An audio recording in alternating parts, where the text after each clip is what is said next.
Entrando promedio meio Departamento de Imposto e Aduana está conta com o executivo da Novo. Dois jovens dinâmicos a carga aprovação do Conselho de Ministros para guia e duas entidades clave para a carteira de governo de Aruba. Senhora Luan Gomes Peters, entrante outro luna, está diretor para o Departamento de Imposto, mientras senhor Roderick Cruz está a aceitar o reto como diretor de Aduana.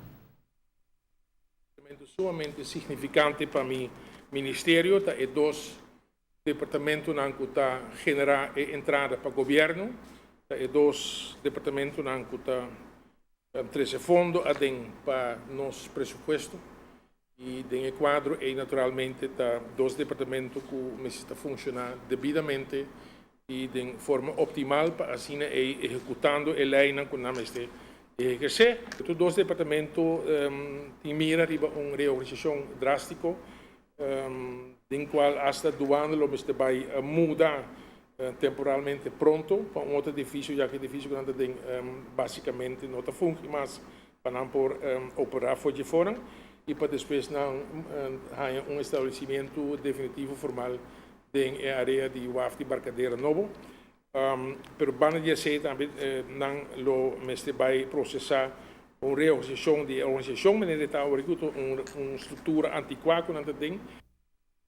Novo lo conta com sustento basado ng amplo expertício de tanto o atual diretor interino Julian Lopez Ramirez e também ex-diretor Leandro Bernardina.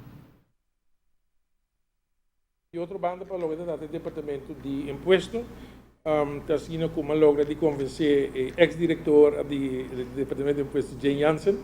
para ajudar-nos também anche da base de período temporal, pero toch desde 1 agosto ele está disponível para assim dar Luven também o sustento necessário para sobre nós trouxa é problema grande que nós temos que retraso reforma de lei que está vindo que vem com uma tarefa hopi amplo e hopi pisar e mais a senhora Jansen disponível para dar nós e muito particular dar Luven e mesmo com o senhor Bernardina a base de sua enorme experiência. O diretor novo para imposto lo conta também com a ajuda do atual diretor interino de imposto, essa senhora Diana Cruz, em função de bijzondere invorderen, qual lo duna para lograr controlar o inventário que tem atual ribacaia, para bem na ambos executivo e tur classe de éxito para um reto grande na dilante.